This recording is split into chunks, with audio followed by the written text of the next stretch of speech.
Script reading ഉണ്ടായിരുന്നു. അന്ന് വന്നപ്പോ വൻ ജാടയായിരുന്നു.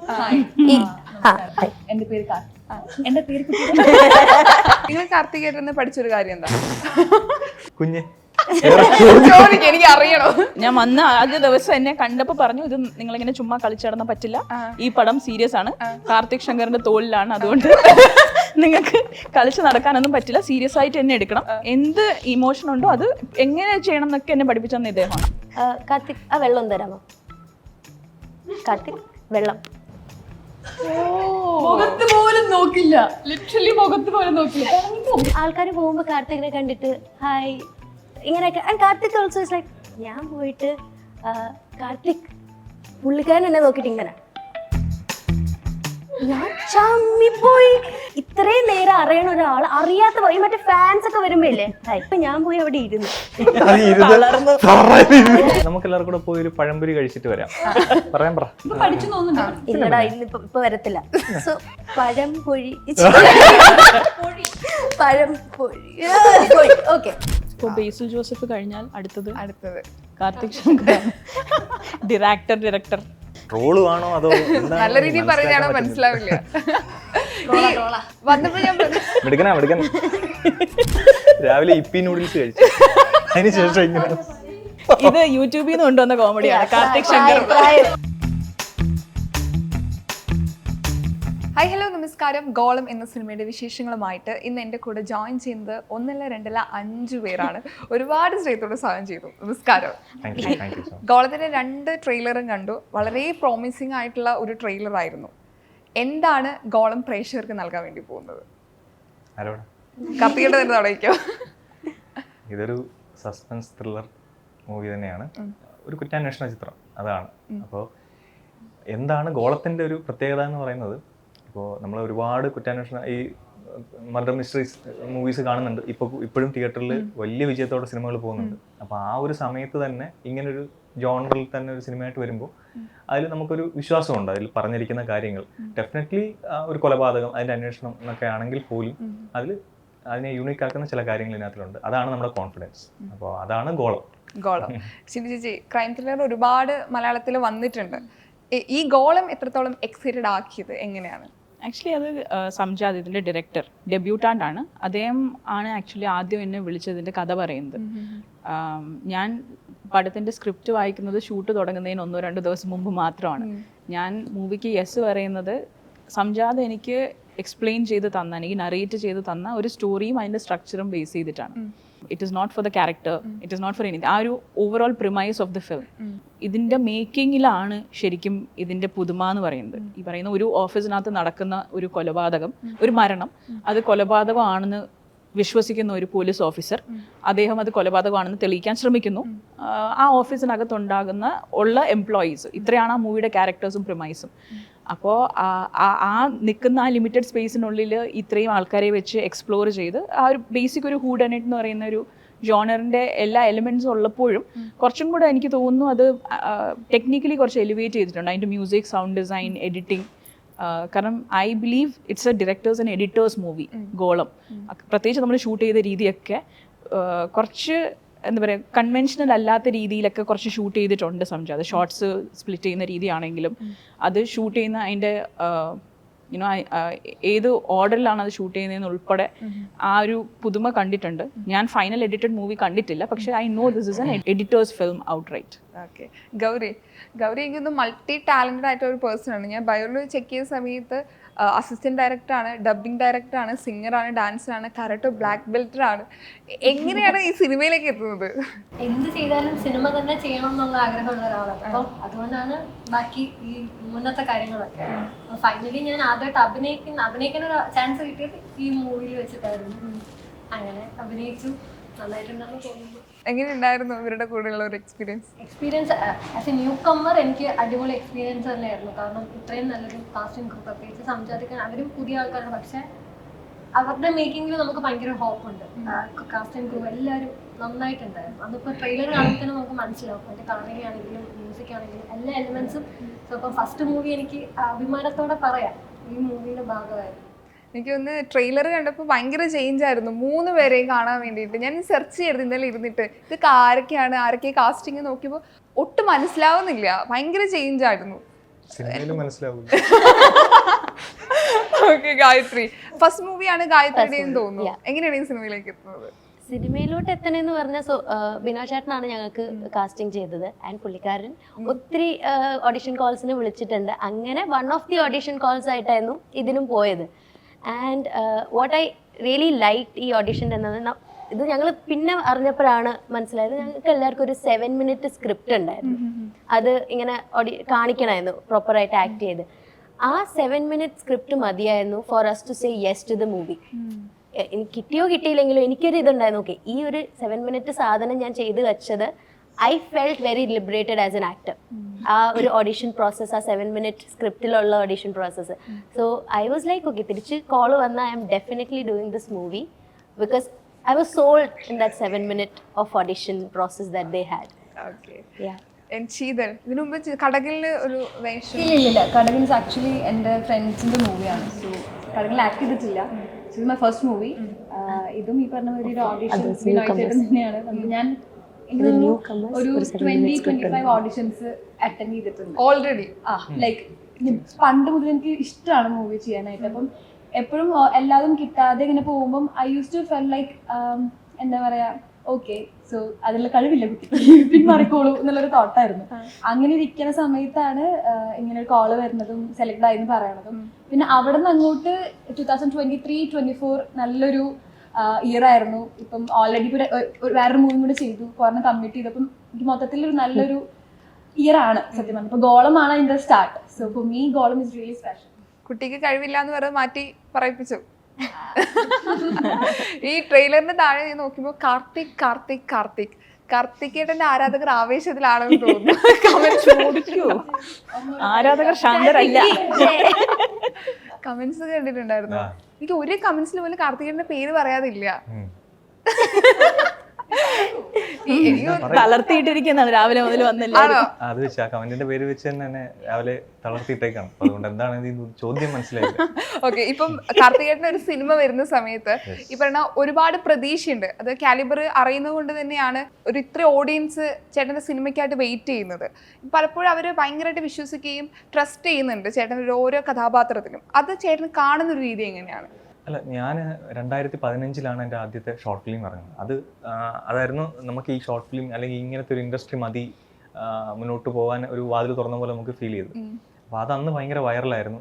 ഇന്നത് 30 മില്യനാണ് എൻ്റെ യൂട്യൂബിലെ വ്യൂസ് കിടക്കുന്നത്. അപ്പോൾ അന്ന് തൊട്ടേ എന്നെ സ്ഥിരമായി ഫോളോ ചെയ്യുന്ന അല്ലെങ്കിൽ എൻ്റെ വീഡിയോസ് കാണുന്ന കുറച്ച് ആൾക്കാരുണ്ട്. അപ്പോൾ ഞാൻ ചെയ്യുന്നത്, അപ്പോൾ അവർക്ക് ഇപ്പോൾ ഒരു പോയിന്റ് തൊട്ട് ഞാൻ നേരത്തെ ചെയ്തുകൊണ്ടിരുന്നത് വെച്ചാൽ വളരെ സീരിയസ് സ്വഭാവമുള്ള ഷോർട്ട് ഫിലിംസും കാര്യങ്ങളൊക്കെ കഴിഞ്ഞു ഒരു ലോക്ക്ഡൗൺ അതിലേക്ക് വന്നപ്പോൾ ഞാനും അമ്മയും എല്ലാവരും കൂടെ ചേർന്ന് കോമഡി അങ്ങനെയുള്ള ഒരു സംഭവത്തിലേക്ക് പോയി. പക്ഷേ ഇപ്പോഴും നമ്മുടെ അത്തരത്തിലുള്ള ഷോർട്ട് ഫിലിംസ്, വളരെ സോഷ്യൽ റിലവൻ്റ് ആയിട്ടുള്ള സബ്ജക്റ്റുകളൊക്കെ എടുത്ത് ചെയ്യുന്ന ഷോർട്ട് ഫിലിംസൊക്കെ ചെയ്യണം, സിനിമയിലേക്ക് അത്തരം കാര്യങ്ങൾ കൊണ്ടുവരണമെന്നൊക്കെ ആഗ്രഹിക്കുന്ന ഒരുപാട് ഓഡിയൻസ്, സ്ഥിരമായിട്ടുള്ള കുറച്ച് ഓഡിയൻസ് നമുക്കുണ്ട്. അപ്പോൾ അത് നമ്മൾ എന്ത് ചെയ്താലും ഓക്കെ എന്ന് പറയുന്നവരല്ല. നമ്മൾ എന്തെങ്കിലും ഇതായിട്ട് ചെയ്ത് കഴിഞ്ഞാൽ ഇത് ഞങ്ങൾക്ക് ഇഷ്ടപ്പെട്ടില്ല, ഞങ്ങൾക്ക് മറ്റേത് വേണം അത് വേണം എന്നൊക്കെ പറയുന്ന ആളുകൾ തന്നെയാണ്. അപ്പോൾ അവർ ഈ നമ്മുടെ സിനിമയിലേക്ക് വന്ന ഒരു പോസ്റ്റർ ഇട്ടാൽ തന്നെ നമുക്ക് പേഴ്സണലി മെസ്സേജ് അയക്കുക, ഇതൊക്കെ ആ ഒരു രീതി തന്നെ ഭയങ്കരമായിട്ട് അതിനെ ഇത് പറയാറുണ്ട്. തീർച്ചയായിട്ടും ഒരു ദൈവാനുഗ്രഹവും സന്തോഷമായിട്ട് തന്നെയാണ് കാണാറ്. അപ്പോൾ അതിൻ്റെ ഒരു റിഫ്ലക്ഷൻ അത്, കാരണം ഞാനത് കുറച്ചുകൂടി എനിക്ക് കുറച്ചുകൂടി ഇപ്പോൾ തൊട്ട് മുമ്പത്തെ ഞാൻ പടം ചെയ്തതെന്ന് വെച്ചാൽ ഖൽബാണ്. അതിൽ നമ്മൾ ത്രൂ ഔട്ട് ഉണ്ടെങ്കിലും വളരെ ഡയലോഗ്സ് ഒക്കെ ആയാലും കുറച്ചേ ഉള്ളൂ, അങ്ങിങ്ങായിട്ടൊക്കെ ഉള്ളൂ നമ്മൾ പ്രത്യക്ഷപ്പെടുന്നത്. പക്ഷേ ഇതിൽ കുറച്ചുകൂടി സ്ക്രീൻ സ്പേസും ഇതൊക്കെ പിന്നെ ഞാൻ ചെയ്ത ഒരു പാറ്റേണിലുള്ള ഒരു സംഭവമല്ല, കുറച്ച് വ്യത്യസ്തമായിട്ടുള്ള എന്ന് വെച്ചാൽ വ്യത്യസ്തത എന്ന് പറഞ്ഞാൽ ഭയങ്കരമായിട്ട് പെർഫോം ചെയ്ത് അങ്ങനത്തെ അല്ല. ഞാൻ ചെയ്തുകൊണ്ടിരുന്ന ഒരു കോമഡി അങ്ങനെയൊക്കെയുള്ള ഒരു സംഭവമാണെങ്കിൽ ഇത് കുറച്ച് സീരിയസ് ആയിട്ടുള്ള അല്ലെ, കോമഡി ഇല്ല ഇതിനകത്ത് ആ ഒരു ക്യാരക്ടറിൽ. അപ്പോൾ അതെനിക്ക് കുറച്ചുകൂടി ആളുകളിലേക്ക് എത്തിക്കണം എന്ന് തോന്നി. അപ്പോൾ അതിൻ്റെ പേരിൽ ഞാൻ കുറച്ചുകൂടി ഒന്ന് പ്രൊമോഷനിലും ഇല്ലല്ല ഒന്നും പണിയെടുത്തിട്ടുണ്ട്. അതെ, അപ്പോൾ അത് കാരണം എന്താ പറയുക, ഞാൻ കഴിഞ്ഞ കുറേ നാളുകളായിട്ട് സോഷ്യൽ മീഡിയയിൽ ഒരു ഗ്യാപ്പ് എടുത്തേക്കെ ഇല്ല. അപ്പം അപ്പോൾ പലരും നമ്മുടെ യൂട്യൂബിലൊക്കെ ആയാലും സംഭവങ്ങളൊക്കെ ഓക്കെ ഇനി ഇല്ലായിരിക്കും എന്നൊക്കെയുള്ള കൺസെപ്റ്റ് ഒരു ഡെഡ് സ്റ്റേജിലാണ് ഇപ്പോൾ എല്ലാം കിടക്കുന്നത്. അപ്പോൾ അങ്ങനെ ഒരു ഗ്യാപ്പ് എടുത്തുകൊണ്ട് തന്നെ കുറച്ചുകൂടി ഇതിനെ ഒന്ന് നമ്മൾ ആളുകളിലേക്ക് എത്തിക്കാനായിട്ട് നമ്മൾ ശ്രമിച്ചു. അപ്പോൾ ആ ഒരു ഗ്യാപ്പിന് ശേഷം ഈ ഒരു സംഭവം വന്നപ്പോൾ ആളുകൾ കുറച്ചുകൂടി അവർക്ക് സിനിമയിലെ ഇതിലാണല്ലോ പോയെന്നുള്ള രീതിയിൽ വന്നു. ഈ ആവേശത്തിന് സെറ്റില് ഫഹദ് ഖാനെക്കാട്ടും ഫാൻസ് ആയിരുന്നു ഹിപ്സ്റ്റർ എന്ന് കേട്ടിട്ടുണ്ട്. ഇവിടെ എങ്ങനെയായിരുന്നു, സെറ്റിൽ എങ്ങനെയായിരുന്നു? ഇത് സെറ്റ് എന്ന് പറയുന്നത്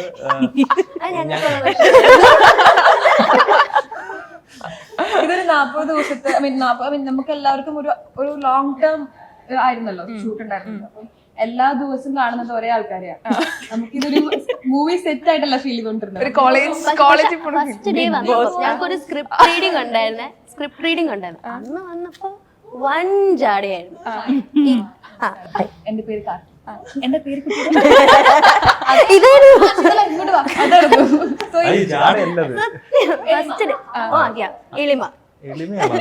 ഫസ്റ്റ് ഡേ വന്നപ്പോ ഇങ്ങനെ എനിക്ക് ആരും പരിചയമില്ല, അപ്പൊ ഞാൻ എന്ത് ചെയ്യുന്നു സംസാരിക്കാൻ? ഞാനൊക്കെ സംസാരിക്കണോ വേണ്ട, അല്ല വലിയ ആളല്ലേ വേണ്ട. പഴയത് കഴിഞ്ഞു. എന്റെ അമ്മക്ക് ഭയങ്കര വലിയൊരു ഫാനാണ് നീയല്ല അവന്റെ വീഡിയോസും കാര്യങ്ങളൊക്കെ ഞാൻ കണ്ടിട്ടുണ്ട്. പക്ഷെ ഇപ്പൊ ഒരു ഫ്രണ്ട് എന്നുള്ള രീതിയിലാണല്ലോ. അതെ, നിങ്ങളുടെ ആ ഡൈനമിക്സ് മാറി. ഡേ വണ്ണിലുള്ള ബഹുമാനം മാറ്റം വന്നു. അല്ല, ആദ്യമായിട്ട് കാണുമ്പോൾ ഒരു ഇത് എനിക്ക് എല്ലായിടത്തും ചെന്ന ബുദ്ധിമുട്ടുണ്ട് ആളുകളായിട്ട് സിങ്ക് ആവാനൊക്കെ. അത് കഴിഞ്ഞ് പിന്നെ ഇവര് തന്നെ പറയാറുണ്ട്, ആദ്യം ഒന്ന് സംസാരിക്കുമോ എന്നുള്ള ചിന്തയായിരുന്നു, പിന്നെ ഇതൊന്ന് അടച്ചു വെക്കുമോ എന്നുള്ള ചിന്തയായി. അത് ഡെഫിനറ്റ്ലി അത് ഞാൻ അക്സെപ്റ്റ് ചെയ്യുന്നു. ഈ ബിഗ് ബോസ് ആണെന്ന് പറയാനുള്ള കാര്യം എന്താ? ബിഗ് ബോസ് ആണെന്ന് പറഞ്ഞു സെറ്റ് അല്ല, ഇത് പറയൂലേ രാവിലെ 6 മണിക്ക് എണിക്കും, അങ്ങനെ ഒരു റൂസ്റ്റർ ഉണ്ട്. 6 മണിക്ക് എണിക്കും. ഓക്കെ, ഫസ്റ്റ് ടാസ്ക് മേക്കപ്പ് ഇതിൽ പോയി ഇരിക്കുക, പിന്നെ ബ്രേക്ക്ഫാസ്റ്റ് കഴിക്കുക, അത് കഴിഞ്ഞാണ് ആക്ടിങ്ങിലോട്ട് പോണത്. ആ റൂട്ടീൻ 40 ഡേയ്സ് ഇങ്ങനെ തന്നെയായിരുന്നു. ആക്ടിങ്ങിന്റെ ഇടയിൽ ചീട്ട് കളി. ചീറ്റില് ഒത്തിരി ഗെയിംസ് ഒക്കെ ഇൻട്രൊഡ്യൂസ് ചെയ്തേ. സ്റ്റിക്ക് കളി, അത് പിന്നെ ഏതായിരുന്നു, ഓർഡർ ഈവന്റ്. ഈ കൈവച്ച് നമ്മൾ ക്രിക്കറ്റ് കളിക്കില്ലേ, അത് പിന്നെ ഇപ്പൊ ഓഡിയൻസിന്റെ കാര്യം ചോദിച്ചില്ലേ എങ്ങനെ ഉണ്ടായിരുന്നു?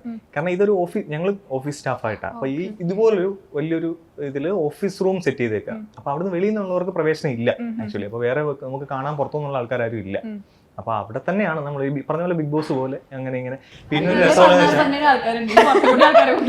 രസമുള്ളതെന്ന് വെച്ച് കഴിഞ്ഞാൽ ഇപ്പൊ സപ്പോസ് അവിടെ ഒരു സീൻ എടുക്കുകയാണ്, അല്ലെങ്കിൽ ഒരു പോലീസ് ഇന്ററോഗേഷനോ അങ്ങനെ എന്തെങ്കിലും എടുക്കുകയാണെങ്കിൽ ഇവിടെ എല്ലാരും ഇരിക്കണം. പക്ഷെ ബ്ലറാന്നേ ഉള്ളൂ. പക്ഷെ ആദ്യമൊക്കെ നമുക്കിത് അറിയത്തില്ല. ആദ്യമൊക്കെ ശീതളൊക്കെ മരിച്ചഭിനയിക്കായിരുന്നു. ക്യാരക്ടറായിട്ട് എപ്പോഴോ പോയി മോണിറ്റർ നോക്കി. അതിനുശേഷം നിങ്ങളുടെ ഈ ഞാൻ സ്റ്റോറീസ് ഒക്കെ നോക്കുമ്പോ എനിക്ക് ഒരു കോളേജിൽ ട്രിപ്പ് പോയ മൂടായിരുന്നു സത്യത്തിൽ എനിക്ക് ഫീൽ ചെയ്തു. നമുക്ക് എല്ലാവരും ഒരേ മനസ്സുകൊണ്ട് ഒരു കുഞ്ഞു കുട്ടി, ഒരു 16 വയസ്സ് അത്രേ ഉള്ളൂ. ചിന്നു ചേച്ചി ആക്ച്വലി കുറച്ച് ലേറ്റ് ആയിട്ടായിരുന്നു വന്നത്. അപ്പൊ ചിന്നു ചേച്ചി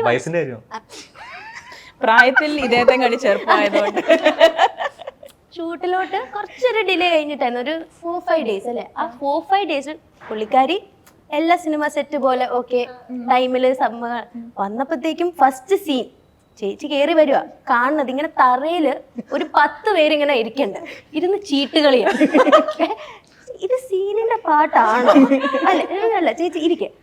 ഡേ 5 അതിലൊരാൾ നമ്മുടെ ചേച്ചി. കുറച്ച് കഴിഞ്ഞ ആദ്യം വന്നപ്പോൾ ഇവരെല്ലാവരും സ്ക്രിപ്റ്റ് റീഡിംഗ് ഒക്കെ ഉണ്ടായിരുന്നു. ഇവരൊക്കെ നേരത്തെ ചെറിയ ഒരു ഐസ് ബ്രേക്ക് ഒക്കെ ആയി. ഞാൻ ചെന്ന് കാണുന്ന ഒരു 10-15 പേരെയാ. ഞാൻ ആദ്യമായിട്ട് കാണുന്ന 15 പേര്. അപ്പം ഞാൻ പൊതുവേ ഈ പറഞ്ഞ നേരത്തെ ആദ്യമായിട്ട് കാണുമ്പോൾ ഉള്ള അസുഖം അത് എനിക്ക് ഞാൻ കുറച്ചും കൂടെ മയത്തിലും ആൾക്കാരോട് മനുഷ്യത്വം ഒക്കെ കാണിച്ചിട്ടാണ്. അതുകൊണ്ട്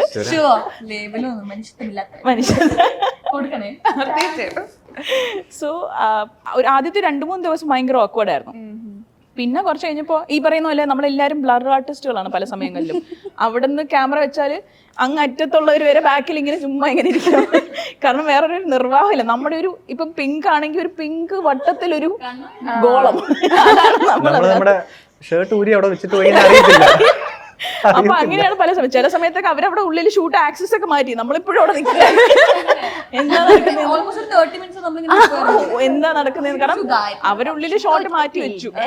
അപ്പൊ പിന്നീട് ചില സമയത്ത് ഈ ക്യാരക്ടർ അവിടെ വേണ്ട, പക്ഷെ നമ്മൾ കളിച്ചുകൊണ്ടൊക്കെ നിൽക്കുകയാണല്ലോ. എന്തെങ്കിലും ഭയങ്കര സീരിയസ് ആയിട്ട് മറ്റേ ക്രിക്കറ്റ് കളിയായിരിക്കും. അപ്പോ ഷോട്ടിൽ ഈ ക്യാരക്ടർ വേണ്ട. അപ്പൊ എന്താ കുറച്ച് നോക്കുമ്പോൾ ഡെസ്കിന്റെ അടിയിൽ അവിടെ ഇരുന്ന് കളിക്കാണ്. ബാക്കി എല്ലാവരും അവിടെ നിൽപ്പുണ്ട്. ഈ വേണ്ടാത്ത ആൾ മാത്രം ഡെസ്കിന്റെ അടിയിൽ നിന്നിട്ട് അവിടുന്ന് ബാക്കി കണ്ടിന്യൂ ചെയ്യുന്നുണ്ട്. എനിക്കൊരു സ്പെഷ്യൽ ടേബിൾ ഉണ്ട് മാറി, ഇവർക്ക് എല്ലാവർക്കും അടുത്തടുത്താണ്. എന്റെ ടേബിൾ ഭാഗ്യത്തിന് അങ്ങ് ദൂരെ വാതിലിന്റെ അടുത്താ. സിനിമ കാണുമ്പോ മനസ്സിലാവും എവിടെയാണ് Extra blur. ഞാൻ അതെ.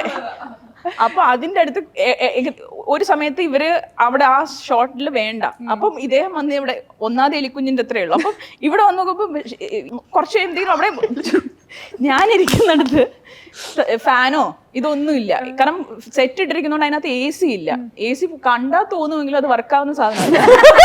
അപ്പൊ ഇടയ്ക്കിടയ്ക്ക് ഫാനും AC ഒക്കെ വെച്ച് തന്നിട്ടുണ്ട്. അപ്പൊ കട്ട് പറയുമ്പോ എല്ലാരും പോയി മറ്റേ മറ്റേ ഇതിന്റെ മുമ്പിൽ നിൽക്കും പോലെ പോയി നിൽക്കും. അപ്പൊ ഞാൻ ഇരിക്കുന്നിടത്ത് കുറച്ചധികം ചൂടാണ്. കാരണം അവൾ വെച്ചിരിക്കുന്ന സ്റ്റാൻഡിൻ AC ഒക്കെ ഉള്ളില് എന്നെ പോലെയുള്ള പാവങ്ങൾക്കൊന്നും അവരൊന്നും തന്നിട്ടില്ല. അപ്പൊ ഞാനൊരു കുഞ്ഞ് ഫാനും പിടിച്ചുകൊണ്ട് അവിടെ ഇരിക്കും. അപ്പോഴാണ് ഈ കുട്ടി വന്ന് അതിന്റെ ഡെസ്കിന്റെ അടിയിൽ കയറുന്നത്. അപ്പൊ എനിക്ക് കാണുമ്പോൾ കുറെ കൂടെ പാവുന്നത്. അപ്പൊ ഞാൻ ഈ ഫാൻ അങ്ങോട്ട് കൊടുക്കും. എനിക്കൊരു ബ്രൗൺ ഡ്രസ്സാണ് ഫുൾ ലൈക്ക് കണ്ടു കണ്ട ഒരു ബ്രൗൺ കളർ. അപ്പൊ ഇവരുടെ ഡെസ്കും എന്റെ കളറും എല്ലാം സെയിം ആണ്. അപ്പൊ ഇൻ കേസ് ഇനിയിപ്പോ ഞാൻ ക്യാമറയിൽ വന്നു കഴിഞ്ഞാലും ബ്ലർ ആയിട്ട് ത്രൂ ഔട്ട് ഒരു ബ്രൗൺ ആയിട്ടിരിക്കും. കുറച്ച് ഇമോഷണൽ ഇതൊക്കെ ഉള്ളത് ഇദ്ദേഹത്തിനാണ്. ചെറിയ ചില ഇതൊക്കെ ചെയ്യുന്നത് അതൊക്കെ തുടക്കം തൊട്ട് ഞാൻ വിചാരിച്ച് മൂഡ് ഔട്ട് ആയിട്ടൊക്കെ വന്നിരിക്കുന്നത് ആദ്യം. കാരണം ബ്ലറാണ്, അറിയത്ത് പോലില്ല. പക്ഷെ ഭയങ്കര ഇതിലാണ് ഇരിക്കുന്നത്, അറിയത്തേ ഇല്ല. എന്നാലും ആദ്യം തൊട്ട് ഇടുമായിരുന്നു. എന്നെ ഇദ്ദേഹമാണ് എനിക്ക് ആക്ച്വലി പഠിപ്പിച്ചു തന്നത്. ഞാൻ വന്ന ആദ്യ ദിവസം എന്നെ കണ്ടപ്പോ പറഞ്ഞു, ഇത് നിങ്ങളിങ്ങനെ ചുമ്മാ കളിച്ചിടന്ന പറ്റില്ല, ഈ പടം സീരിയസ് ആണ്, കാർത്തിക് ശങ്കറിന്റെ തോളിലാണ്, അതുകൊണ്ട് നിങ്ങൾക്ക് കളിച്ച് നടക്കാനൊന്നും പറ്റില്ല, സീരിയസ് ആയിട്ട് എന്നെ എടുക്കണം, എന്ത് ഇമോഷൻ ഉണ്ടോ അത് എങ്ങനെ ചെയ്യണം എന്നൊക്കെ എന്നെ പഠിപ്പിച്ചു തന്ന ഇദ്ദേഹമാണ്. എന്റെ തോളില് നിങ്ങൾ കാർത്തികേട്ടന് പഠിച്ചൊരു കാര്യം എന്താ? കുഞ്ഞ് എനിക്ക് അറിയണോ? പറഞ്ഞു. കാർത്തിക് ചേട്ടൻ ഇന്ന് പഠിച്ചൊരു കാര്യം. 40 ദിവസം സെറ്റിൽ ഉണ്ടായിരുന്നല്ലോ ഒരുമിച്ച്. ഒന്നും പഠിച്ചിട്ടില്ല. എത്ര പ്രായമായാലും ഒരു കുഞ്ഞു കുട്ടിയുടെ പോലെ ജീവിച്ച് കാണിക്കാൻ കഴിവുള്ള ഒരു വ്യക്തിയാണ് കാർത്തിക് ശങ്കർ. പിണങ്ങൊക്കെ ചെയ്യും. കുഞ്ഞു കാര്യങ്ങൾ മതി. അപ്പൊ 6 ദിവസം മിണ്ടാണ്ടിരുന്നു. കാർത്തികേട്ടന് ഇമേജ് ഒക്കെ പോയിക്കൊണ്ടിരിക്കും. ഇമേജോ ലൈക്ക് നമുക്ക് ഇത്രയും ഓപ്പണായി സംസാരിക്കാൻ പറ്റാൻ കാരണം ബിക്കോസ് നമ്മൾ എല്ലാവരും അങ്ങനെ അത്രയും ഫ്രണ്ട്ലി ആയതുകൊണ്ടാണ്. അല്ലെങ്കിൽ ഇപ്പൊ നമുക്ക് ഇങ്ങനെ 6 ദിവസം അതെന്താ മിണ്ടാതിരുന്നേ? 6 ദിവസം സൂക്ഷിക്ക് പിണങ്ങും. വെള്ളം നമുക്ക് ചോദിച്ചല്ലേ കാർത്തിക് ആ വെള്ളം ഒന്ന് പാസ് ചെയ്യോ? ഞാൻ കാർത്തിക് ആ വെള്ളം ഒന്ന് തരാമോ? കാർത്തിക് വെള്ളം. മുഖത്ത് പോലും നോക്കില്ല, ലിറ്ററലി മുഖത്ത് പോലും നോക്കില്ല. അയ്യോ വേറൊരു കഥയുണ്ട്, ആ കഥ ഞാൻ പറയാം. സോ അവിടെ വൈക്കത്തായിരുന്നു ഞങ്ങളുടെ ഷൂട്ട്. അപ്പൊ ഒരു ഞാൻ പറയും, ഞങ്ങളൊരു 4 പേര് അന്ന് കുറച്ചൊരു ഡിലേ ഉണ്ടായിരുന്നു. ഞങ്ങളടുത്ത് തോന്നി ഇതാണ് സ്കെഡ്യൂൾ ടൈം. അപ്പൊ ഞങ്ങൾ പ്ലാൻ ഇട്ടു അമ്പലത്തിൽ പോവാം. ശിവരാത്രി ആ സമയമായിരുന്നു അല്ലേ? നവരാത്രി സമയമായിരുന്നു. സോറി. ഓക്കെ. അപ്പൊ ഞാനൊക്കെ ഓക്കെ സാരിയൊക്കെ എടുത്തിട്ട് അപ്പം ആദ്യമേ അറിയാം കാർത്തിക് ശങ്കറാണ് കൂടെ വന്നേന്നുള്ളത്. ബട്ട് സെറ്റിൽ ഇത്രയും നമ്മള് ഫ്രണ്ട്ഷിപ്പ് ബേസിസ് ആയതുകൊണ്ട് ഞാൻ മറന്നുപോയി ദിസ് ഇസ് കാർത്തിക് ശങ്കർ എന്നുള്ളത്. സോ കാർത്തിക് ശങ്കർ എന്നുള്ളത് കാറിന്ന് ഇറങ്ങി ഞാനുണ്ടായിരുന്നു, ഗൗരി ഉണ്ടായിരുന്നു, ആരിഫ എന്ന് പറഞ്ഞൊരു വേറെ കുട്ടി ഉണ്ടായിരുന്നു, ആൻഡ് കാർത്തിക്. ഇറങ്ങി വന്നപ്പോഴത്തേക്കും പുള്ളിക്കാരൻ നടന്നു പോവാ മുന്നോട്ട്. അത് ഇത്രയും നേരം നമ്മുടെ കൂടെ ഉണ്ടായിരുന്ന ആളെങ്ങോട്ട് ശരി പ്രാർത്ഥനയായിരിക്കും ദൈവം പോയി. എല്ലാം കഴിഞ്ഞിട്ട് ഞാൻ നോക്കുക ഒരു സ്പീഡിൽ അങ്ങോട്ട് പോയി. ഓക്കെ, ഞാൻ പറഞ്ഞു okay every one on their own. ഞാൻ പോയി ദൈവത്തിന് ഇതൊക്കെ ചെയ്ത് കഴിഞ്ഞിട്ട് ഞാൻ വെയിറ്റ് ചെയ്യുക ഇങ്ങനെ വരുന്നുള്ളത്. അപ്പൊ കുറച്ച് ആൾക്കാർ കാർത്തിക്കിനെ നോട്ട് ചെയ്തു. കാർത്തിക് വന്നേക്കും അല്ലേ, ഞാൻ ഇവിടെ നിൽക്കുക. ഓക്കെ, കാർത്തിക് ചിന്ന ചേച്ചി ഇരിക്കണ സ്ഥലത്തായിരിക്കും നിൽക്കണത്. അപ്പൊ ആൾക്കാർ പോകുമ്പോൾ കാർത്തികിനെ കണ്ടിട്ട് ഹായ് ഇങ്ങനെയൊക്കെ. And Karthik also is like. ഞാൻ ഓർത്ത് ശരി ഇനിയിപ്പോ ഞാനും കാർത്തിക് മാത്രമേ അവിടെ നിൽക്കുള്ളൂ, വേറെ എല്ലാവരും മറ്റേ സൈഡിലാണ്. ഓക്കെ, കാർത്തികിന്റെ അടുത്തോട്ടൊന്ന് പോവാ, ഫ്രണ്ട്സ് അല്ലേ, എന്തിനാ why should I B so awkward. ഞാൻ പോയിട്ട് കാർത്തിക് പുള്ളിക്കാരൻ എന്നെ നോക്കിയിട്ട് ഇങ്ങനെ, ഞാൻ ചമ്മിപ്പോയി. ഇത്രയും നേരം അറിയണ ഒരാൾ അറിയാത്ത പോയി മറ്റേ ഫാൻസ് ഒക്കെ വരുമ്പോ ഇല്ലേ ഹായ് ആ സാധനം. ഞാൻ അങ്ങോട്ട് എന്റെ കളറൊക്കെ ഇങ്ങനെ ഡിമ്മായി പോയി. ഞാൻ പോയി അവിടെ ഇരുന്നു. ഞാൻ ഇരുന്നു മറ്റേ സ്ലാബ് പോലത്തെ ഇതില് സാരിയൊക്കെ പിടിച്ച് ഞാൻ ഇങ്ങനെ ഇരുന്നു. ഞാനും ആരിഫയൊക്കെ ഞങ്ങളുടെ വട്ടം വെച്ചാൽ ദൂരെ ഒരാളും മറ്റേ അമ്മ ചേച്ചി ഇപ്പുറത്തെ പൂ വെക്കുന്നു. ഞാൻ അപ്പൊരു മൈൻഡ് ചെയ്തിട്ടില്ല എന്നെ. അതെന്താ മൈൻഡ് ചെയ്യാത്തെ? പരിചയമുള്ള അല്ല, ഞാൻ ആ ഭക്തി മൂഡിൽ പ്രാർത്ഥിക്കുന്ന സ്ഥലത്ത് ഉണ്ടായിരുന്നില്ല. സെൽഫ് റിയലൈസേഷൻ അമ്പലത്തിൽ ഫുൾ പ്രാർത്ഥിച്ച് അങ്ങനെ ഒരു സ്വന്തം ഒരു വഴിക്ക് പോകും. ആ ഒരു മൂഡ് വൈബ് ആയിരിക്കും. ആ മൂഡില് എനിക്ക് ആ മറ്റേ പക്ക ഫാൻസ് പോയി ശല്യപ്പെടുത്തും. എനിക്ക് അതാ ഫീൽ ആയത്. അയ്യോ ശല്യപ്പെടുത്തിയോ, സെലബല്ലേ. ഞാൻ സൈഡായിട്ട് ഇങ്ങനെ വന്നിരുന്നു. ഓക്കെ, ഇതുപോലെ ഗോളം സെറ്റ് ആയാലും നമുക്ക് കുറെ സ്റ്റോറീസ് ആണ്. ലൈക്ക് നമ്മൾ എല്ലാവർക്കും പുതിയ പുതിയ ഫ്രണ്ട്സിനെ കിട്ടി. I got Har, she's my best friend now. അപ്പം അങ്ങനെ കുറെ ഒരു ഫാമിലി പോലെ ഞങ്ങള്.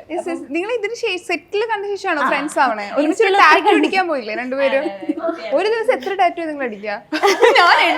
ഓ ഇവളുടെ കൗണ്ട് കുറച്ച് കൂടുതലാണ്. 3 ടാറ്റു ഒക്കെ ഒരു ദിവസം. ടാറ്റു ഫ്രണ്ട്സ് ആയി അങ്ങനെ നിങ്ങൾ? ഞങ്ങൾ എല്ലാ ഫുൾ ഇത് ഞങ്ങൾക്ക് ഇങ്ങനെ ഗേൾസ് വേറെ ഒരു വീട്ടിലായിരുന്നു സ്റ്റേ ചെയ്തത്. സോ എല്ലാ ദിവസവും രാവിലെ ഒരുമിച്ച്, ആൻഡ് വി വർ റൂംമേറ്റ്സ്. ഇവര് ഞങ്ങളുടെ നെയ്ബേഴ്സ് ആയിരുന്നു. ഞങ്ങളുടെ റൂംസിന്റെ പേരുകളും ഉണ്ടായിരുന്നു. പിച്ചി മുല്ല, പിച്ചി മുല്ല. മറ്റേത് പറഞ്ഞു ചെമ്പരത്തി ആർക്കായിരുന്നു? താമര, ചെമ്പരത്തി, അങ്ങനെയൊക്കെ. അതിലൊരു ചെറിയ കോമഡി ഉണ്ട്. നമ്മുടെ കൂട്ടത്തില് നൈനാൻ എന്ന് പറയുന്നത് നമ്മുടെ സുഹൃത്താണ്, തനയെന്നാണ് വിളിക്കുന്നത്. അപ്പോൾ നൈനാന് മലയാളം അത്ര അങ്ങോട്ട് വശമായിട്ടില്ല. അപ്പോൾ അതുകൊണ്ട് പുള്ളി ഇങ്ങനെ വന്ന് അവിടെ ഇങ്ങനെ റൂമുകളെല്ലാം നോക്കി, പുള്ളിക്ക് ബാത്റൂമിൽ പോകണം, ടോയ്ലറ്റിൽ പോകണം. ഇങ്ങനെ നോക്കുമ്പോൾ എല്ലാത്തിനും പേര് ഇങ്ങനെ നോക്കി നോക്കിയാൽ മുള്ള. ഇവിടെ പോയി മുള്ള. ഈ പൂക്കളുടെ പേരാണ് ഓരോ റൂമിനും ഇട്ടേക്കുന്നത്. എയർബിഎൻബി സ്റ്റേ പോലെ. അപ്പൊ എല്ലാ ഗേൾസും ഒരുമിച്ചായിരുന്നു അവിടെ താമസിച്ചത്. അപ്പൊ എല്ലാ ദിവസവും പുള്ളിക്കാരിയെ ഞാൻ കാണുന്ന, ഞങ്ങളിരുന്ന് ഫുൾ ഡിസ്കഷൻ ആക്കി നാളെ ഇന്ന ഡ്രസ്സ്. അപ്പം സെറ്റിൽ ഇതും പ്രശ്നം വന്നിട്ടുണ്ട്. ഒരു പോയിന്റ് കഴിഞ്ഞിട്ട് തുണി തീർന്നു പോലും. 40 ദിവസം ഉണ്ടല്ലോ ഞങ്ങള്. ഞാൻ ഇവളുടെ ഡ്രസ്സ്, അവൾ എന്റെ ഡ്രസ്സ്, ഞാൻ അവളുടെ ഡ്രസ്സ്, ഞങ്ങളിങ്ങനെ ഇട്ടുകൊണ്ട് വരും. അപ്പം ക്യാമറാമാനോ ഓർ സംബഡി, ഇത് ഇന്നലെ മറ്റേ കുട്ടി ഇട്ട ഡ്രസ്സ്. ഒരു സീൻ പോയി, എന്റെ ഒരു സീൻ പോയി. സോ ഞങ്ങളുടെ പേര് നീന, നീലിമയാണ്. ഓൾമോസ്റ്റ് സെയിം പേരാണ്. അപ്പൊ സ്ക്രിപ്റ്റിൽ ഉണ്ടായിരുന്ന എന്റെ ഒരു സീൻ നീനക്കുള്ളതായിരുന്നു. ഡയറക്ടർ പെട്ടെന്ന് നീന നീലിമയ്ക്ക് വരുന്നില്ല. ആൾക്കാർ എന്നെ വിളിക്കുന്ന നീലിമാന്നും ഇവിടെ നീനാന്നോ വിളിക്കുന്നത്. എന്റെ ഒരു സീൻ എന്നാ കുട്ടിക്ക് കൊടുക്കും. ഞാനും അത് അറിഞ്ഞില്ല. ഞാനത് ചെയ്ത്, ഇവളും ചെയ്ത് കഴിഞ്ഞിട്ട് എനിക്കായിരുന്നില്ല ഇത്. അടിപൊളി. എനിക്കൊന്നു ചേച്ചിയുടെ ഞാൻ ഒരു ഇൻസ്റ്റന്റെ ബയോ നോക്കും എല്ലാവരുടെയും. ഭയങ്കര വെറൈറ്റി ആയിട്ടുള്ള ഒരു ബയോ ആയിരുന്നു. അത് കണ്ടിട്ടുണ്ടോ? ആരെങ്കിലും ചെക്ക് ചെയ്തിട്ടുണ്ടായിരുന്നോ? Professionally dreamer, part time human, ഇങ്ങനെ വെറൈറ്റി ആയിട്ടുള്ള ബയോ. എങ്ങനെ ഭയങ്കര ക്രിയേറ്റീവ് ആയിട്ടുള്ള ഒരു പേഴ്സൺ ആണോ? അങ്ങനെയൊക്കെയാണ് ആഗ്രഹം. ഭയമെങ്കിലും ഇട്ട് ആത്മസംതൃപ്തി. അങ്ങനെ ഉള്ളിലൊരു കവി ഉണ്ടോ? ഉള്ളില് ഉണ്ടായിരുന്നു. കണ്ടാലൊരു ബുക്ക് കയ്യിൽ കാണും. അത് ഈ പറഞ്ഞ പോലെ ബ്ലർ ആർട്ടിസ്റ്റ് ആയിട്ട് പണിയെടുക്കുമ്പോൾ എന്തെങ്കിലും ചെയ്യണമല്ലോ. ഒന്നുകിൽ ഇന്റർനെറ്റ് കണക്ഷൻ ഇല്ലാത്ത കമ്പ്യൂട്ടറിൽ ഇത് ചെയ്തോണ്ടിരിക്കണം. ഞാൻ ഒരു ബുക്ക് തന്നായിരുന്നു, ഞാൻ തിരിച്ചു വന്നിട്ടുണ്ട്. എന്റെ ബുക്ക് മോഷണം പോയി. ആരെടുത്ത്? എനിക്ക് സംശയമുള്ളത്. പക്ഷെ അത് കാലി ബുക്കായിരുന്നു. ഞാൻ വരയ്ക്കാൻ വേണ്ടി കൊണ്ടു നടന്നതാണ്. അതും എടുത്തോണ്ട് പോയി. അതും എടുത്തോണ്ട് പോയി. ഈ ചേച്ചിയുടെ ഒരു കരിയറിൽ ഇപ്പം കാതലിന് ശേഷം വരുന്ന കഥാപാത്രങ്ങൾ തികച്ചും നമ്മൾ ഭയങ്കര എക്സൈറ്റഡ് ആയിട്ട് കാത്തിരിക്കും എന്ത് കഥാപാത്രമാണ് ചെയ്യാൻ ഇനി പോകുന്നതെന്ന്. അപ്പോൾ അത്തരത്തിലുള്ള ഡിഫറെൻ്റ് ആയിട്ടുള്ള റോളുകൾ ഇപ്പം കയ്യിലെത്തി തുടങ്ങിയ. ആക്ച്വലി കാതൽ ഇപ്പം ഞാൻ എൻ്റെ കരിയറിൽ നോക്കിക്കഴിഞ്ഞാൽ ഞാൻ ചെയ്തിട്ടുള്ള ക്യാരക്ടേഴ്സ് അല്ലെങ്കിൽ ഫിലിംസിനൊക്കെ ഒരു പർട്ടിക്കുലർ ജോണർ എന്ന് പറയാൻ പറ്റില്ല. ഒരു ആ കഥയിൽ ഐദർ ഐ എം പിവറ്റൽ അങ്ങനെ എന്തെങ്കിലും ഒരു കാര്യങ്ങൾ ആ കഥയിലും കഥാപാത്രങ്ങളിലൊക്കെ ഉണ്ടായിരുന്നു. അപ്പം ഞാൻ കുറച്ചും കൂടെ എക്സ്പെരിമെൻ്റൽ ആകുന്ന സമയമാണ് ഇപ്പം എന്ന് ഞാൻ വിശ്വസിക്കുന്നു. അതിൽ ഒരു പടമാണ് ഗോളം എന്നും ഞാൻ ലൈക്ക് ആ ജോണർ ഞാൻ ഇതിനു മുമ്പ് ചെയ്തിട്ടില്ല.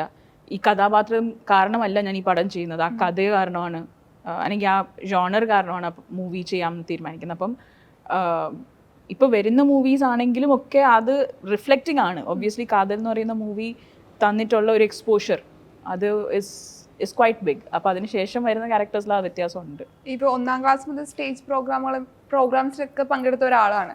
അപ്പോൾ എനിക്ക് ഈ ആക്ടിങ് ആക്സസ് ചെയ്യാൻ പറ്റില്ല എന്ന് ചിന്തിച്ചൊരു സമയം ഉണ്ടായിരുന്നല്ലോ. ഇപ്പോൾ സിനിമയിൽ സജീവമായി നിൽക്കുന്നു. എന്നാണ് എനിക്ക് സിനിമ ആക്സസ് ചെയ്യാൻ എനിക്ക് പിടിച്ചെടുക്കാൻ പറ്റുമെന്ന് തോന്നിയൊരു ടൈം ഇപ്പോഴായിരുന്നു?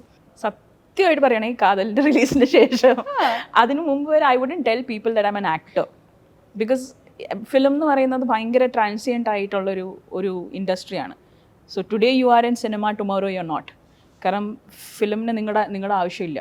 അപ്പം ലൈം ലൈറ്റിൽ നിൽക്കുന്ന ആൾക്കാരെ മാത്രമേ അത് ആദ്യം തെറ്റല്ല. നമ്മുടെ മുമ്പിൽ കാണുന്നവരെ നമ്മൾ ഓർക്കുകയുള്ളൂ, സിനിമയിൽ എടുക്കുകയുള്ളൂ.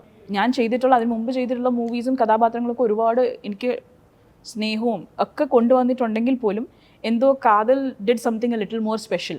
അപ്പോൾ അതിനുശേഷമാണ് actually I have looked into people's eyes and told them I'm an actor എന്ന്. അത് ഇന്റേണലി എനിക്ക് വന്നൊരു മാറ്റമാണ്. അതൊരു എക്സ്റ്റേണൽ ഒരു കാര്യമേ അല്ല. പക്ഷെ ഇന്റേണലി ഇപ്പം ഞാൻ ഐ എം എൻ ആക്ടർ അല്ലെങ്കിൽ ആര് ചോദിച്ചാലും ഞാൻ ഐ ആം എൻ ആക്ടർ, ഞാൻ ഫിലിംസിൽ വർക്ക് ചെയ്യുന്നു എന്ന് പറയുന്നതിന് പകരം ഐ എം എൻ ആക്ടർ എന്ന് പറഞ്ഞു തുടങ്ങിയത് ഈ അടുത്ത് തന്നെയാണ്. ഇപ്പോൾ ഇതിൽ ഒരുപാട് പുതുമുഖങ്ങൾ ഉണ്ട് എന്ന് തോന്നുന്നു.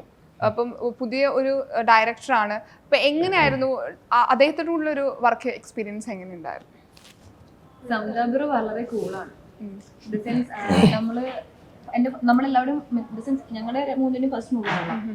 നമ്മള് സെറ്റിൽ വരുമ്പോൾ നമുക്ക് പേടി ഉണ്ടാവും, ലൈക്ക് എങ്ങനെയാണ് റിയാക്ട് ചെയ്യാൻ പോകുന്നത്. പക്ഷെ നമുക്ക് ആ ടെൻഷനൊന്നും ഉണ്ടായിരുന്നില്ല. വളരെ അപ്രിഷിയേറ്റ് ചെയ്യേണ്ടടുത്ത് അപ്രിഷിയേറ്റ് ചെയ്യും, പറഞ്ഞ് മനസ്സിലാക്കി തരേണ്ടടുത്ത് മനസ്സിലാക്കി തരും. ഇപ്പൊ നമ്മുടെ സെൻസ് ഇപ്പൊ നമുക്ക് നല്ലപോലെ ചെയ്ത് കഴിഞ്ഞാൽ നല്ലതായിട്ടുണ്ട് കേട്ടോ, ഇങ്ങനെ മെയിൻറ്റെയിൻ ചെയ്താൽ മതി എന്ന് പറയുമ്പോൾ നമുക്ക് കോൺഫിഡന്റ് ആണ്. അപ്പൊ അതുണ്ടാവും, നമുക്ക് അടുത്തുനിന്ന് ഇതിനോടെ നല്ലതാക്കണം എന്ന് തോന്നും. ഇപ്പം മിസ്റ്റേക്ക് ഉണ്ടെങ്കിലും അത് തിരുത്തി തരാനായിട്ട് ആള് അടിപൊളിയാണ്. പിന്നെ സിനിമ ഷൂട്ടിന് ശേഷമാണെങ്കിലും ആളിപ്പോഴും ആ ഒരു ഫ്രണ്ട്ലി സംഭവം നമ്മുടെ അടുത്ത് മെയിൻറ്റെയിൻ ചെയ്യുന്നുണ്ട്. ഞാൻ ഡയറക്ടർ ആണെന്നുള്ളൊരു ഭാവം അങ്ങനെ ഒന്നുമില്ല. നല്ല കമ്പനിയാണ് ഞങ്ങൾ എല്ലാവരുമായിട്ടും ആള് മെയിൻറ്റെയിൻ ചെയ്യുന്നത് ഇതുവരെ. ഇപ്പൊ സോഷ്യൽ മീഡിയ ഉള്ളത് കൊണ്ട് തന്നെ ഇപ്പൊ എല്ലാവരും സെലിബ്രിറ്റീസ് ആണ്. ഇപ്പൊ എന്തെങ്കിലും കഴിവുണ്ടെങ്കിൽ ഫോൺ വെച്ച് അവരുടെ കഴിവ് കാണിക്കുക. യൂട്യൂബ് ചാനൽ, ഇൻസ്റ്റാഗ്രാം റീൽസ് ഒക്കെ ആയിട്ട് ഇപ്പോൾ എല്ലാവരും സെലിബ്രിറ്റീസ് ആയിക്കൊണ്ടിരിക്കുന്ന ഒരു കാലഘട്ടമാണ്. അപ്പോൾ ഇത്രയൊരു റീച്ച് അല്ലെങ്കിൽ ഫോളോവേഴ്സ് കൂടുന്നു, വ്യൂ ഉണ്ടെന്നനുസരിക്കുമ്പോൾ ഓൾറെഡി അവരൊരു ഫെയിമാണ്. നമ്മളൊരു ഇപ്പൊ നമ്മളതിൽ പോയി സെൽഫി എടുക്കാൻ വേണ്ടി പോകുമല്ലോ. അപ്പൊ അത്ര ഇപ്പോൾ അത്യാവശ്യം ഫോളോവേഴ്സ് ഒക്കെ ഉള്ള സമയത്ത് അങ്ങനെയുള്ള ആളുകളെ വിചാരിക്കും സിനിമയിൽ എത്തിപ്പെടാൻ എളുപ്പമായിരിക്കും. അങ്ങനെയുള്ള ആളുകൾ നമ്മൾ ചിന്തിക്കും.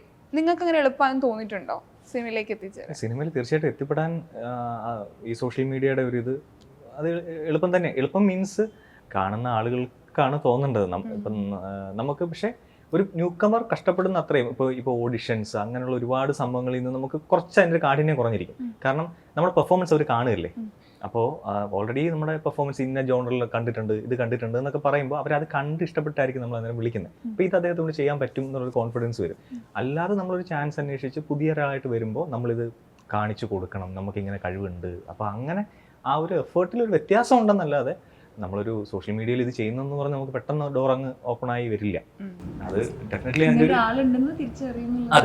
തീർച്ചയായിട്ടും. അപ്പൊ നമുക്ക് പോയി ഭയങ്കരമായി പരിചയപ്പെടുത്തേണ്ട കാര്യമില്ല.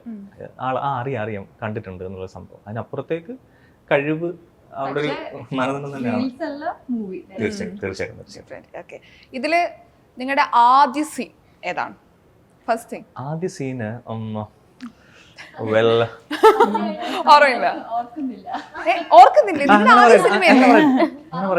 ഓർക്കുന്നില്ല എന്ന് പറയത്തില്ല ഞങ്ങള്. അത് പുറത്ത് പറയാൻ പറ്റില്ല, സസ്പെൻസ് ആണ്. കില്ലറിനെ റിവീൽ ചെയ്യുന്ന സീനാണ്. ഇവിടെ ഏറ്റവും കൂടുതൽ ഈ പറഞ്ഞ അരി പെറുക്കിയ സീൻ ഉണ്ടോ? കാർത്തിക്കുള്ള എല്ലാ സീനുകളും അരി പെറുക്കിയിരുന്നു. ഇല്ല, നമ്മളൊക്കെ കാർത്തിക് പിന്നെ ഡയലോഗ് ഒക്കെ ഓർത്ത് വെക്കും. ഇവിടെ ഒരു ഡയലോഗ് ഉണ്ട്, അത് കൃഷ്ണൻ. അതായിരിക്കും ആൻസർ പ്രതീക്ഷിച്ചത്. വേറെ ഞങ്ങൾ എല്ലാവരും ഒരുമിച്ച് അവിടെ നിന്ന് ഇവിടുന്ന് കെട്ടാക്കിക്കൊണ്ടിരിക്കുക. ആദ്യമായിട്ടാണ് ശീലായിരിക്കുക. അപ്പം ഇവിടെ തുടങ്ങി ഏറ്റവും കൂടുതൽ അരി പെറുക്കിയ സീൻ. അല്ലല്ല, ഇവിടെ ഉണ്ട്. അല്ലല്ല, ഇവിടെ ഉണ്ട്. നമ്മളെല്ലാരും നമുക്കെല്ലാവർക്കും കൂടെ പോയി ഒരു പഴംപൊരി കഴിച്ചിട്ട് വരാം. പറ.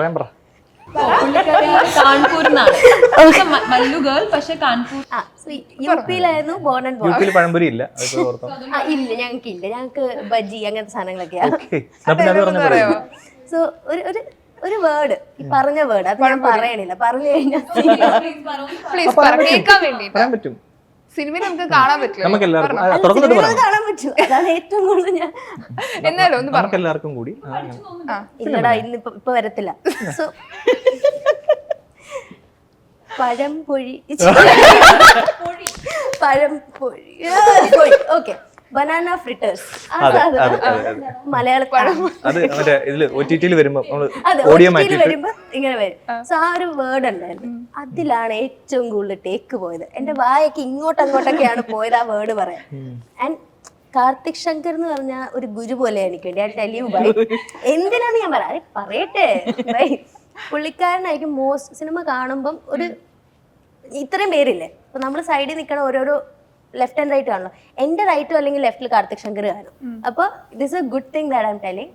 പുള്ളിക്കാരൻ പറയും, because I'm a newcomer, that Gayathri ഈ സൈഡിലാണ് ക്യാമറ, സോ കുറച്ച് ലെഫ്റ്റിലോട്ട് പോവാ അല്ലെങ്കിൽ റൈറ്റിലോട്ട് പോവാ. സോ അങ്ങനത്തെ ഒരു guidance I have receive from his side.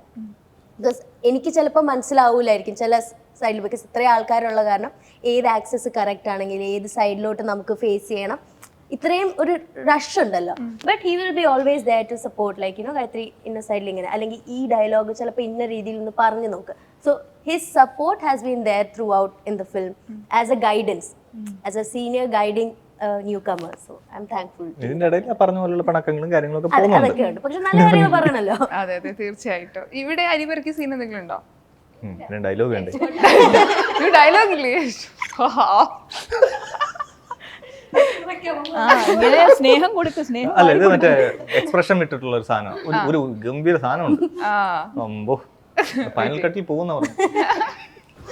ആദ്യം പടം ഇറങ്ങട്ടെ, എന്നിട്ട് വന്നോ വേറെ ഇന്റർവ്യൂല് പറയാം. ഇപ്പൊ ഡയറക്ഷൻ ഇപ്പൊ ഷോർട്ട് ഫിലിം ഒക്കെ ചെയ്തോണ്ടിരിക്കുകയാണ്. സിനിമ പ്ലാനിങ് ഉണ്ടോ? ഡയറക്ഷൻ പരിപാടി ഉണ്ട്. ഓൾറെഡി ഒരെണ്ണം ചെയ്തിട്ടില്ലേ? തെലുങ്കിൽ മലയാളം പരിപാടി ഇപ്പോൾ ഉടനെ ഉണ്ടാവും. കാരണം ഇപ്പോൾ ഞാൻ ആക്ട് ചെയ്യുന്ന കുറച്ച് പ്രോജക്ട്സ് കമ്മിറ്റ് ചെയ്തിട്ടുണ്ട്. അതുകൊണ്ട് മാത്രമാണ് ഒരു ഇത് എടുത്തേക്കുന്നത്. അത് കഴിഞ്ഞിട്ട് ഇമ്മീഡിയറ്റ്ലി അത് തന്നെയാണ് നമ്മൾ പ്രയോറിറ്റി കൊടുത്തേക്കുന്നത്. ഇപ്പോൾ ബേസിൽ ജോസഫ് കഴിഞ്ഞാൽ അടുത്തത് കാർത്തിക് ശങ്കർ, ഡയറക്ടർ കോംബോ. ഇവരായതുകൊണ്ട് ഇത് ട്രോള് ആണോ അതോ നല്ല രീതിയിൽ പറയുന്നതാണോ മനസ്സിലാവില്ല. വന്നപ്പോ ഞാൻ വന്നപ്പോ തന്നെ ഈ ഒരു മേക്ക് ഓവർ ഞാൻ പറഞ്ഞല്ലോ, ഒരു ചേഞ്ച് വേണമെന്ന് വിചാരിച്ചിട്ടാണ് ഈ ഹെയർ സ്റ്റൈലൊക്കെ.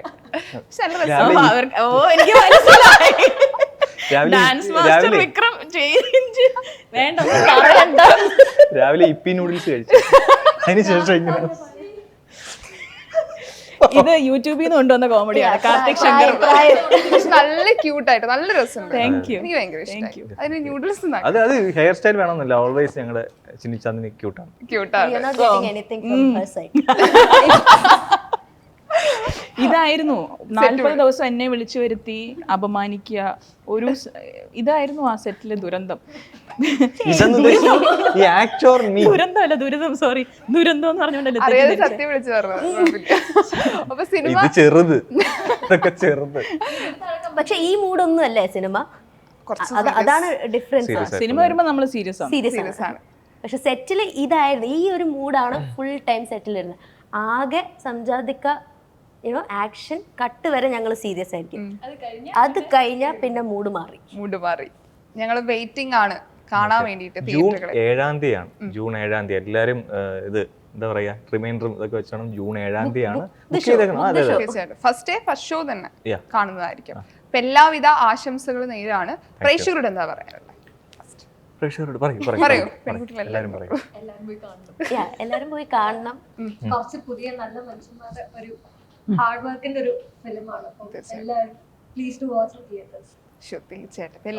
ത്രില്ലർ സിനിമ എല്ലാവർക്കും ഇഷ്ടപ്പെടുന്ന ഒരു ജോണറാണ് ത്രില്ലർ. ഇപ്പൊ അത്യാവശ്യം ത്രില്ലർ സിനിമകൾ ഭയങ്കരമായിട്ട് നോട്ടീസ് ചെയ്യപ്പെടുന്നുണ്ട്. സോ അതിൽ നിങ്ങളെ നിരാശപ്പെടുത്താത്തൊരു സിനിമ തന്നെയായിരിക്കും. പിന്നെ ഒരു പുതിയ ഡയറക്ടർ, പുതിയ റൈറ്റർ, പിന്നെ കുറേ പുതിയ ആളുകളുണ്ട്, ഞാൻ ഉൾപ്പെടെ. നമ്മളൊക്കെ നമ്മുടെ ഒരു ഫസ്റ്റ് ഇതിൽ വരുന്നതാണല്ലോ. അപ്പോൾ അതുകൊണ്ട് എല്ലാവരും കാണണം, ഞങ്ങളെ സപ്പോർട്ട് ചെയ്യണം. ഇത് കുറച്ച് കയറി ഇതൊക്കെ വന്നാലേ നമുക്ക് മുന്നോട്ടുള്ള യാത്രകളെല്ലാം സുഗമമാവും. സോ ഇഷ്ടപ്പെടും, അത് തീർച്ചയായിട്ടും നിങ്ങൾക്ക് ഇഷ്ടപ്പെടും എന്നുള്ളൊരു വിശ്വാസമുണ്ട്. ഓക്കെ, പറഞ്ഞു ഒരു ഫൈനൽ പറഞ്ഞു. ഇതിനെ പറയാനുള്ളൂ. ഞങ്ങൾക്കൊരു കോൺഫിഡൻസ് ഉണ്ട് ആ പടത്തിലുള്ളത്. ഞങ്ങൾ എല്ലാവരും നിങ്ങളെ പോലെ തന്നെ ത്രില്ലായിട്ട് നിൽക്കുവാണ്. So see you on June 7. June 7. എല്ലാവിധ ആശംസകളും നേരാണ്. Thank you so much. Thank you.